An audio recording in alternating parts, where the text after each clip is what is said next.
So this technique was created by Emile Coué, wonderful psychologist. Emile Coué got us in America out of that depression in the 20s when people were jumping off of buildings, when everyone lost hope. You see, that's the trouble. If you lose hope, we've got to help them find that hope, because find hope creates desire. Desire creates motivation. Motivation creates action. Action manifests into success. So Emile Coué came up with we can call it a mantra, or a suggestion if you want to call it, or an affirmation, but it had an emotional attachment.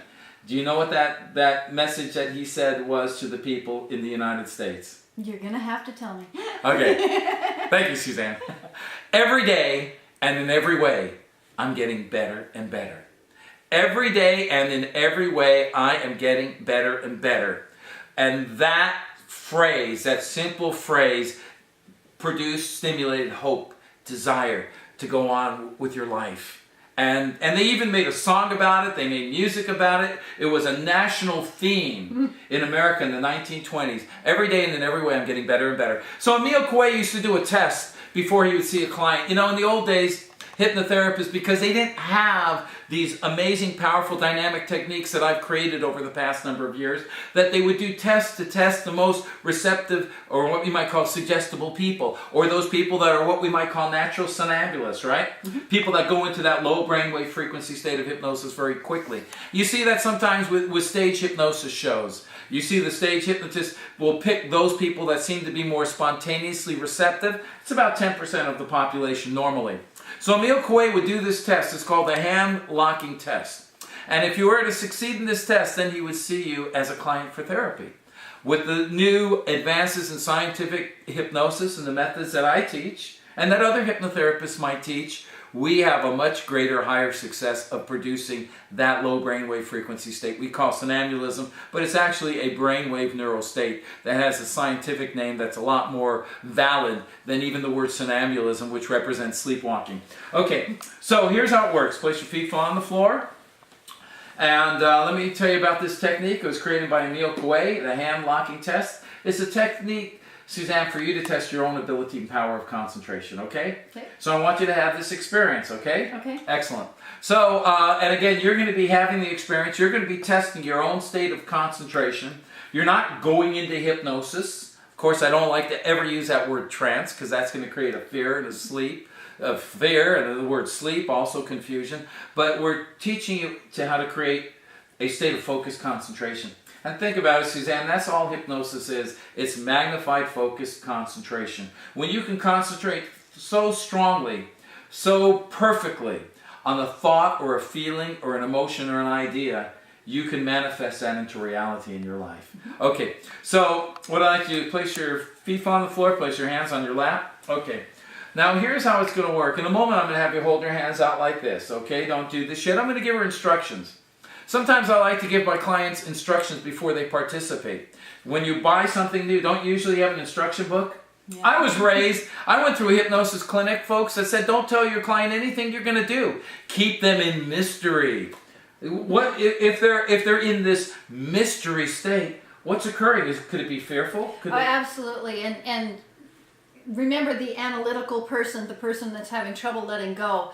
If he had done that to me the first time I was hypnotized, I was already really nervous and frightened. If he hadn't explained what was going to happen, I would have been constantly waiting for somebody to reach out and go, boo! You know, that's the state of mind I was in and anxiety I was in. So I like the fact that you tend to explain ahead of time what's going on. Yeah, I want to give you instructions so that you understand it completely.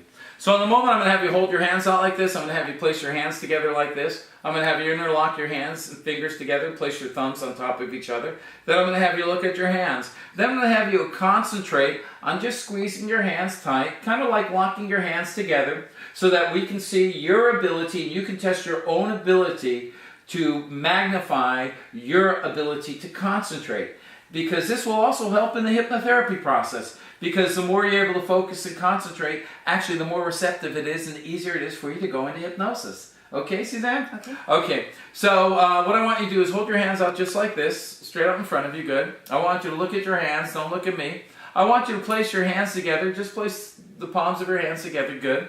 And again, we're using this as a focal point of concentration. So as you're looking at your hands, I want you to interlock your fingers together. Interlock your fingers and hands together. Place your thumbs on top of each other. Excellent. Now you're going to test your own ability to concentrate, to consciously concentrate. On the count of 3, when I reach 3, I'm going to just say the word, maybe I'll say the word concentrate. Maybe I'll just say, you know, the words tighter, locked together. But on the count of 3, I want you to squeeze your hands together. Not yet, only when I reach 3. And I want you to concentrate on your ability to produce energy by squeezing your hands together. On the count of 3, 1, 2, 3, concentrate, lock them together. Tighter, tighter, tighter together. Tighter and tighter together. As though I'm placing a vice or a clamp or a grip around your hands. And as you squeeze your hands, they become locked tighter together. Tighter together. That's wonderful concentration, Suzanne. I'm going to try to pull your hands apart. I don't want you to help me pull them apart. I want you to concentrate and imagine them locked tightly together. Tighter, tighter together. I can't pull them apart no matter how hard I try because you're concentrating on them becoming locked together. Locked tighter together. That's wonderful concentration. And as they are now locked together and you're concentrating on them stuck together, you're going to test your ability of mind power concentration by allowing them to be so tightly locked together that even if you were to consciously try to pull them apart, you'll feel them locking tighter together. And now try to pull them apart and feel them locking tighter together. Try to pull them apart, feel them locking together. And tell me, what do they feel like right now? Try to pull them apart, but they're locked together. Look at the fingers. Okay, let them relax. Let the fingers relax.